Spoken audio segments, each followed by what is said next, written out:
Olá, olá, olá, meus amigos, tudo bem?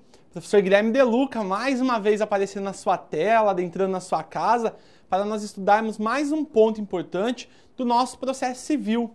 Hoje, nós falaremos das formas de defesa do executado. Como que o executado ele pode apresentar as suas inúmeras defesas no âmbito do processo civil. Portanto, prepare aí seu papel, prepare a sua caneta. Eu tentei condensar bastante as informações aqui para você, para que nós possamos, de forma mais objetiva, tratar desse tema tão denso. Obviamente, se você tiver alguma dúvida, se tiver algum elogio, sugestão, crítica, corre lá nas minhas redes sociais. Você já tem meu Instagram, @profguilherme, meu WhatsApp, para receber informações, notícias. E, com certeza, se precisar do De Luca, só chamar que ele virá atender você. Já que nós vamos falar das formas de defesa do executado, já que nós vamos tratar como o executado pode se manifestar no processo, a primeira forma que eu quero tratar e abordar nessa aula de hoje será sobre os embargos do executado. Embargos do executado, também conhecido pela doutrina ou pela nossa literatura jurídica como um todo, como embargos do devedor. Trata-se de uma ação de conhecimento. E ela é geradora, obviamente, de processo incidental e também de processo autônomo, sendo que a sua eventual atuação pode ou não suspender o transcurso do processo. Ele pode ou não trazer esse viés de suspensão. O executado, obviamente, ele impugna a sua pretensão quanto ao crédito exequente. E, obviamente, nós temos a validade da relação processual que foi executada. Há que se entender que nós temos entendimento, olha o pleonasmo aqui do professor, tem problema. Há que se verificar que posiciona-se a doutrina e a jurisprudência que no processo de execução realizará sempre as atividades materiais que são possíveis de aplicação de sanção. Trata-se de uma cognição denominada como cognição rarefeita, porque ela irá analisar os pressupostos gerais e específicos da ação e também do nosso processo executivo, do aspecto de ordem pública e da validade dos atos processuais.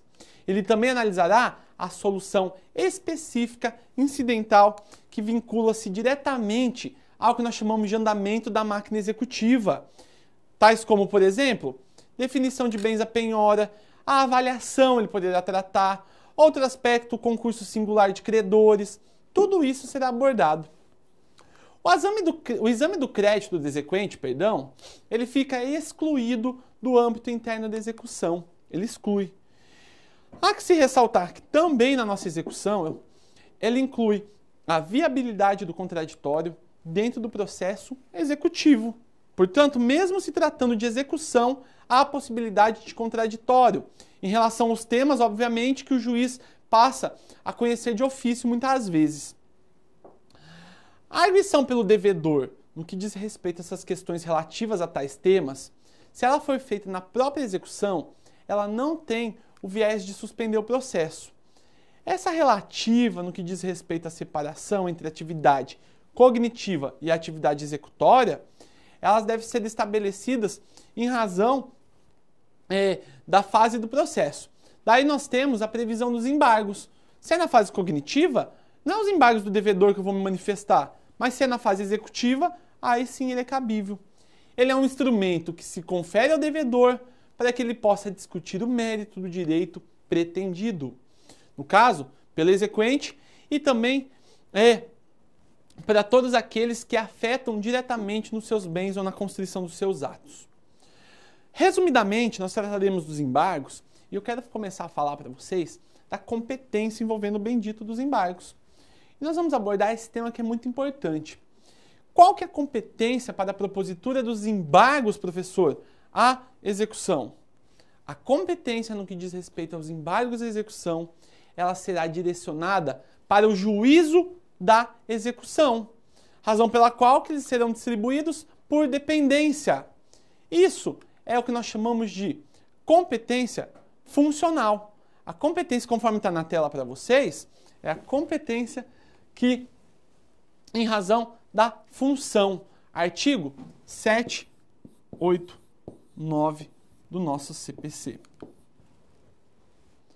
Quando a penhora que nós estivermos tratando, que que aconteceu a execução e houve uma penhora de um bem, ela for por carta, aí nesses moldes aplica-se as regras previstas no artigo 914,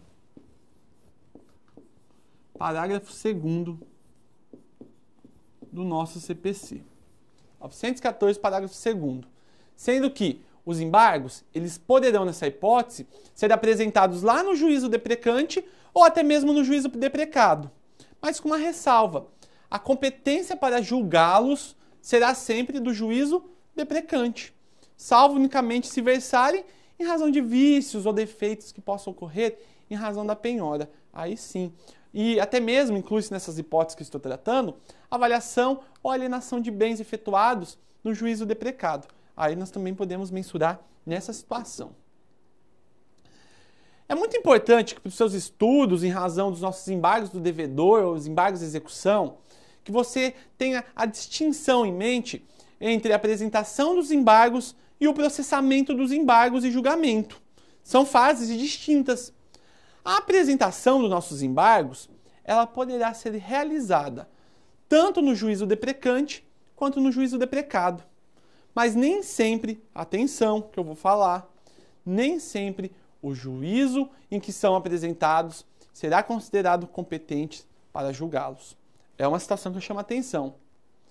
Obviamente, se não for eles, serão encaminhados ao juízo que for destinado. Mesmo que a penhora seja feita por carta, os embargos serão julgados no juízo da execução. Até porque deve haver uma sequência lógica. O juiz da execução que tem a competência em razão da matéria para isso. Porém, se for alegada exclusivamente vícios da penhora, avaliação, alienação, bens, ou seja, casos que a competência será do juízo deprecado, aí sim ele que analisará, já que foi nele que tais atos realizaram o que acontece. É isso no que diz respeito à competência. É muito simples. Regra geral, os embargos serão propostos no juízo da execução, que você precisa saber para o dia da sua prova. Professor, há necessidade de garantia de juízo quando nós tratarmos dos nossos embargos à execução? Pois bem, se você fizer a leitura do artigo 914 do atual Código de Processo Civil, ele traz para nós o seguinte, veja na tela. O executado, independentemente da penhora, depósito ou caução, poderá se opor à execução por meio dos embargos. Essa é a inteligência do 914. Veja ainda que o devedor ele não tenha bens, ou seja, ou esses bens também não forem encontrados, o prazo que nós temos em relação aos embargos, eles fluirão a partir do momento em que houver a citação, salvo nas regras do início do prazo estabelecidas no 231 do CPC. Percebe-se que o artigo 231 é de leitura obrigatória para as nossas aulas, é uma leitura essencial. Ainda, mesmo que a execução ela não possa seguir adiante até a fase de expropriação dos bens, sem bens, os embargos eles serão recebidos, processados e também serão julgados. Isso acontecerá no nosso processo. Se mais tarde houver a localização e eles forem penhorados, os bens, aí poderá acontecer a situação dos próprios já estarem decididos, passando-se para a fase de expropriação, que nós falaremos também o que é a expropriação. Então fique tranquilo aí nos seus estudos, não precisa ficar com medo não. Os embargos que nós estamos tratando tanto aqui na nossa aula, os embargos, eles deverão ser propostos, ou postos, é o verbo correto, se você for utilizar tecnicamente, no prazo de 15 dias, nos termos do artigo 915 do nosso Código de Processo Civil. E ele também deverá observar a aplicação do artigo 231 do nosso CPC. Isso aqui é um 3, tá? A intenção é que seja um 3. Tanto assim que fixará o termo inicial da contagem do nosso prazo. Professor, quais são os objetos do que diz respeito aos nossos embargos de execução? Quando nós falarmos de execução por título extrajudicial, não é procedimento de nenhum processo. Por isso, nós temos uma situação onde os embargos eles são a primeira oportunidade que o executado, que está recaindo essa execução, ele tem para se defender. O artigo 917 do nosso Código de Processo Civil atual, ele trata da defesa que ele pode apresentar das matérias que ele pode alegar. Vamos dar uma analisada nesse itens, um por um, que ele trata das matérias que poderão ser alegadas nos nossos embargos à execução. Inexequibilidade de título, inexigibilidade da obrigação. Penhora incorreta ou avaliação errônea. Excesso de execução ou acumulação indevida de execuções. Também pode alegar. Ele pode alegar retenção por benfeitorias necessárias ou úteis nos casos de execução para entrega de coisa certa. Incompetência absoluta ou relativa do juízo de execução. Ele pode ainda, esse daqui eu chamo a sua atenção. Esse último inciso que nós vamos falar agora para vocês, ele tem uma particularidade. Ele é muito genérico, tanto que ele permite que o devedor alegue qualquer matéria que lhe será lícito deduzir, como defesa do processo de conhecimento. Ele acaba sendo genérico total, ele fala assim, filho, fala o que você quiser. Mas na prática, o que seria esse inciso sexto? A amplitude desse inciso, ela demonstra para nós que a cognição no juízo dos embargos, ela é ampla, tanto que pode o devedor alegar qualquer tipo de defesa. Preste atenção nesse inciso que ele vai cair na sua prova, porque é a primeira oportunidade que ele tem para se defender. É o primeiro momento que ele tem para falar, ô processo, tá acontecendo isso comigo, deixa eu falar um pouco antes de você me executar. É isso que acontece. Quando nós tivermos uma execução por título judicial, o devedor ele só pode alegar em sua defesa determinados temas que sejam previamente estabelecidos e a cognição do juiz não é plena, mas será absolutamente limitada. Por quê? Porque não seria, obviamente, razoável que ele pudesse alegar o que poderia ter apontado na fase cognitiva, aí não tem sentido também. Além disso, nos embargos de execução, além dele poder conhecer toda e qualquer defesa que é apresentada pela parte que deve, ou seja, o juiz poderá também autorizar todas as provas pertinentes, não havendo nenhuma restrição. Percebe-se a complexidade, a amplitude desse inciso aqui que nós estamos tratando. É possível prova pericial ou oral. Permite-se nos nossos embargos que aconteça tais atos. Esses embargos, eles possuem uma natureza de ação de conhecimento, sendo que elas buscam sempre uma sentença de mérito. Nesse caso, o juiz ele examinará as questões suscitadas pelos litigantes e dará sua sentença de mérito. A cognição, ela tem um nome bonito que você vai anotar no seu caderno. Trata-se de uma cognição exauriente e ela não se baseia simplesmente em juízo de verossimilhança ou plausibilidade.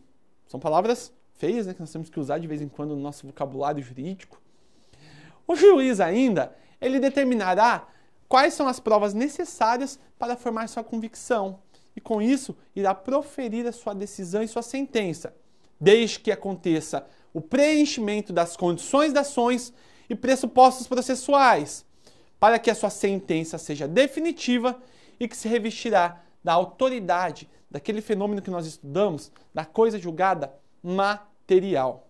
É esse o ponto em relação ao objeto tratado da nossos embargos. Eu quero falar com vocês de um outro tema também bastante importante, que diz respeito, vou até mudar aqui na tela, a nossa petição inicial. Percebe-se que na nossa petição inicial, ela traz para nós a imposição, primeiramente de preenchimento dos requisitos estipulados no artigo 319 do CPC. O 319 do CPC, ele traz aqueles requisitos gerais no que tange a nossa petição inicial como um todo. Você vai se fundamentar lá. O embargante deverá cumprir todos esses requisitos e ainda formular a sua pretensão e os fundamentos que embasam a sua defesa. Ele deverá fazer isso. O embargante também deverá indicar o valor da causa que corresponde ao benefício economicamente que se pretende auferir dentro desses embargos que ele está tratando e que muitas vezes não se coincidirá com o valor da execução, até mesmo porque ele pode estar rebatendo o valor em fomento, tudo isso pode ser discutido. Podemos ter uma situação onde o devedor ele possa impugnar apenas uma parte do débito, que ele considera como equivocada. Caso que os embargos nessa situação, eles terão apenas o valor do montante considerado como controvertido. É interessante a sistemática e o funcionamento dessa parte dos nossos embargos. O embargante, ele deve ainda postular que o embargado ele seja intimado para apresentar impugnação. Intimado para apresentar impugnação.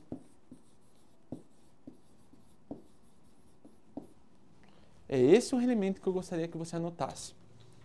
Se eventualmente os fundamentos dos nossos embargos for considerado o excesso de execução, aí a inicial que for apresentada nessa peça, ela deverá indicar de modo claro o valor que o embargante entende como correto, apresentando também aquele memorial de cálculo. O memorial de cálculo é aquela descrição exata dos itens que deverão compor toda a dívida, tais como juros, correções e etc., e atualizações.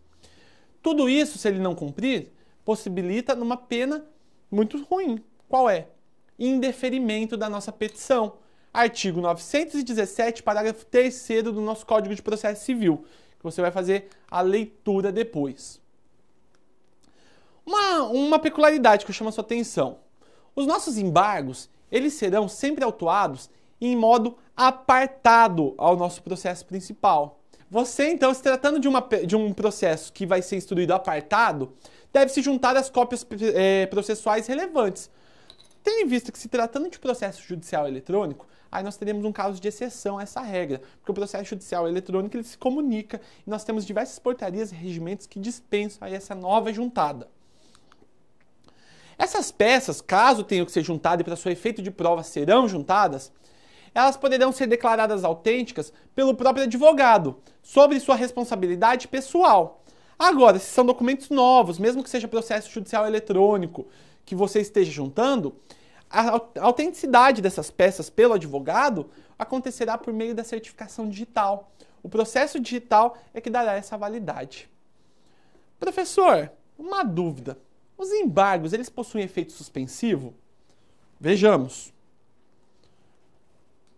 Os embargos, em via de regra, eles não possuem os efeitos suspensivos.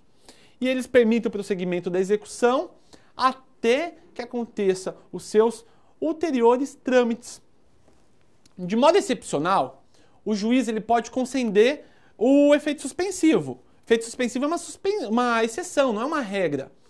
Mas para isso acontecer, deve haver o requerimento do embargante, visto que o juiz ele não pode conceder o efeito suspensivo de ofício. Já vi uma pergunta de prova perguntando isso, se o juiz poderia conceder nos embargos de execução o efeito suspensivo de ofício. Se cair na sua prova, é uma resposta muito fácil de responder. Não, ele não pode. Agora, os requisitos para que o juiz conceda isso, primeiramente, nós temos que ter em mente que a execução ela deve estar garantida por penhora, depósito ou calção suficiente, e a prévia penhora ou depósito dos bens atentes não é uma condição para que os embargos sejam recebidos, mas para que seja outorgado efeito suspensivo. Por quê, professor? Isso mesmo porque se tenha havido constrição desses bens, constrição que nós vamos estudar um pouquinho, e não existirá prejuízo ou perigo de prejuízo que seja irreparável ao devedor, que vai ocasionar um problema muito grave na sua vida, já que a execução ela não poderia prosseguir. Certo? Professor, já que nós falamos do efeito suspensivo, tem como o senhor falar, senhor não, tem como você falar sobre o indeferimento da inicial dos embargos? Vejamos então o indeferimento da inicial dos embargos. O juiz, ele tem a faculdade de examinar toda a petição inicial desses embargos. E o juiz também verificará se ela tem as condições necessárias para serem recebidas. Dessa forma, se o juiz perceber que há existência de algum vício, o que ele faz? Ele determinará que num prazo de 15 dias, a parte ela corrige esses vícios. Nenhuma novidade até aí. Aí você, com uma boa parte, vai lá, corrige seu erro, pede desculpa, fala, juiz, tá aqui, acabou. O que acontece é que tem umas laranjonas aí que esquece de corrigir o vício e se dá mal depois, vai arcar com as consequências da sua inércia. O artigo 918 do CPC, que nós vamos estudar, ele estabelece quais as situações em que eles devem ser indeferidos de modo liminar. Nós temos alguns casos que a repetição inicial dos nossos embargos de plano serão consideradas equivocadas. Primeiro caso, esse é o mais clássico e o mais óbvio de todos. Se nossos embargos forem protocolados de modo intempestivo, de plano, será indeferido pelo juiz. Nos casos em que acontecer o indeferimento da petição inicial e da improcedência liminar do pedido. E se o juiz perceber que esses embargos são meramente protelatórios, ele vai te ferrar. Você está frito também com isso, então fica esperto. É muito simples essa parte. Um outro ponto, um outro aspecto que eu quero chamar sua atenção está aqui. Intimação e resposta do embargado. No que diz respeito à intimação e à resposta do embargado, uma vez que recebida a inicial dos embargos, o juiz determinará a intimação do credor embargado para apresentar a impugnação no prazo de 15 dias. Nesse caso, meus amigos, não há necessidade de citação, porque esse credor embargado que nós estamos falando, ele acaba sendo o autor da execução. Basta haver a intimação na pessoa do seu advogado para que ofereça a resposta. O processo está em trâmite, ele está ciente do que está acontecendo. Não é nenhuma novidade os embargos de execução. Agora, se houver mais de um embargado, o que pode acontecer? E os advogados forem de escritórios diferentes, distintos, e se o processo não for digital, for processo físico, aquele do papelzinho, ponto a ponto a ponto, o prazo da impugnação dobra. O prazo para opor embargo sempre será simples, já que eles são, em via de regra, uma novação. Mas aos prazos internos dos embargos, aplica-se as regras do artigo 229 do CPC. Muito interessante. Outra curiosidade, que isso é pergunta de prova também em relação aos embargos, e se é pergunta de prova você não vai errar, não cabe reconvenção, porque nos embargos, obviamente, o que acontece? O executado ele está limitado a se defender da execução. E se houvesse a reconvenção aqui, a própria reconvenção extrapolaria os limites da mera defesa. Por isso que não há sentido em relação a isso. Agora, no que diz respeito à falta de impugnação, uma vez que esses embargos que nós estamos tratando têm natureza de ação, a falta de impugnação do credor implica no efeito da revelia. É isso que acontece. Deixa eu ver se tem aqui. Revelia. Esse é o efeito que acontecerá. A questão mais complexa é a de saber se ele produz, por exemplo, os seus efeitos tradicionais, sobretudo a presunção de veracidade dos fatos que foram alegados na inicial. A questão é complexa, porque o título que embasa a execução é contra a qual o embargante que nós estamos tratando pugna, ele goza da certeza, ele goza da liquidez e goza da exigibilidade. Bastaria, portanto, que acontecesse a falta de impugnação para retirar essas qualidades? É um questionamento que eu te faço. Diante disso, parece que a falta de impugnação ela só fará presumir a veracidade dos fatos alegados na inicial, que não sejam contrários por aquilo que constam nesse título executivo. É isso em relação à falta de impugnação que eu queria chamar sua atenção. De Luca, e os prosseguimentos dos embargos? Eu achei que estava no slide aqui, mas não está. Tem problema não. Acontece. Vamos falar dos prosseguimentos dos embargos. Uma vez que foi apresentada a impugnação, o juiz ele ouvirá o embargante nos mesmos casos onde no processo de conhecimento ele intima o autor para a sua réplica. É isso que acontecerá. Agora, em seguida, o que vai acontecer? Ele verificará se há necessidade ou não da produção de provas. Depois que ele verificou isso, se não, ele poderá julgar de modo antecipado esses embargos da execução, os embargos do devedor.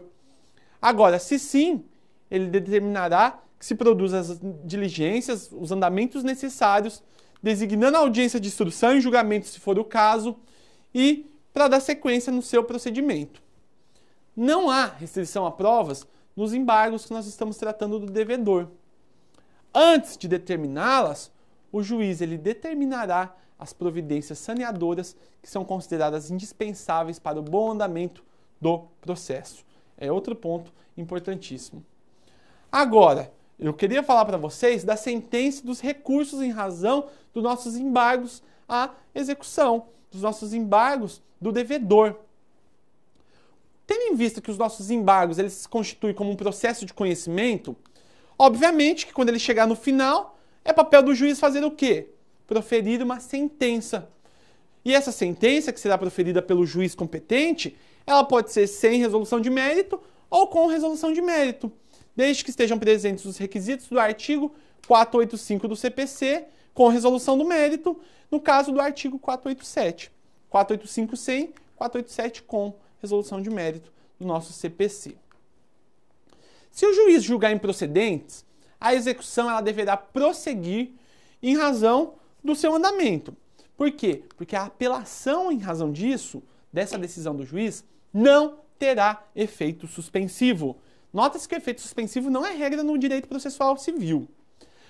Agora, se nós tivermos a procedência dos embargos, implica no quê? Na extinção da execução, na redução do valor, na modificação, na desconstituição de algum ato processual, tais como, por exemplo, a penhora que pode acontecer.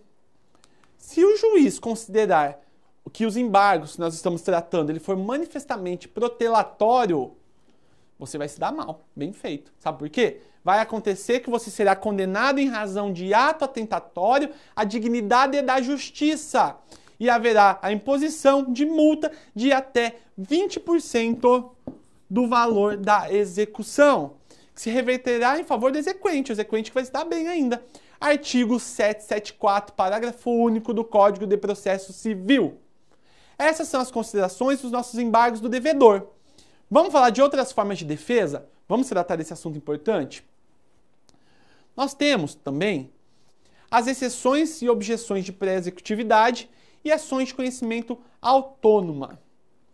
No que diz respeito às exceções e objeções de pré-executividade, a exposição de motivos expostos lá na Lei 11.382 de 2006, ela traz para nós que houve uma supressão pela primeira vez de uma ação autônoma no ordenamento jurídico civil, no que diz respeito à exigência prévia de penhora e depósito dos bens para oferecimento de embargos. Mencionava nessa lei, diante da nova sistemática de execução fundada em título extrajudicial, que não haveria mais o interesse para que o devedor se valesse das exceções ou objeções de pré-executividade. Em razão disso, tais incidentes eles autorizam ainda que o devedor ele faça sua defesa sem precisar ter seus bens penhorados. Agora, como os embargos não dependem mais de prévia penhora, aí nós temos uma grande vantagem das exceções e objeções que desapareceram. Como regra, não há mais razão para elas continuarem a serem utilizadas. Porém, mesmo assim, parece que não se pode eliminar por completo essa real possibilidade. Por quê, De Luca? Porque os embargos, eles possuem certas condições de admissibilidade, tais como prazo, recolhimento de custas iniciais. Pode acontecer uma situação onde o devedor ele tenha perdido o prazo dos embargos, ou que ele tenha dificuldade para o recolhimento das suas custas. Há situação ainda em que ele queira apresentar, por exemplo, uma defesa de ordem pública que não esteja sujeita à preclusão. Ele pode fazer isso. Logo, não haverá óbice para a utilização desses incidentes que eu estou tratando com vocês. Os requisitos e os procedimentos envolvendo as objeções e as exceções de pré-executividades serão sempre examinados naquela matéria que diz respeito ao cumprimento da sentença que nós já estudamos. Agora, no que diz respeito às ações de conhecimento autônoma, as ações de conhecimento autônoma, elas não são consideradas como mecanismos de defesa do devedor. Não são. Elas são relacionadas à execução, como os embargos ou também as exceções e as objeções de pré-executividade que nós tratamos, que nós falamos. Nem por isso haverá um impedimento de utilização se quiser, por exemplo, declarar a inexigibilidade ou desconstituição de determinado título. Aí sim elas terão uma serventia muito grande. Ou a declaração de inexistência de débito, uma outra real possibilidade. É muito importante destacar que caberia ao devedor defender-se por meio dos embargos. Mas pode ser, por exemplo, que ele já tenha ajuizado uma ação de conhecimento antes da execução, ou ainda que ele queira se valer de uma ação autônoma, razão pela qual ela terá a sua aplicabilidade. Diante desses pontos, eu espero de verdade que você tenha entendido os meios de defesa do executado. E se tiver alguma questão controversa que você queira rebater, falar, destacar, entre em contato com o Deluca, que ele vai falar com você, ele vai ajudar você a resolver essa sistemática, essa problemática. Desde já, eu agradeço a sua atenção. Como sempre, a sua atenção para mim é muito importante. E espero você na nossa próxima aula, no nosso próximo encontro. Tchau!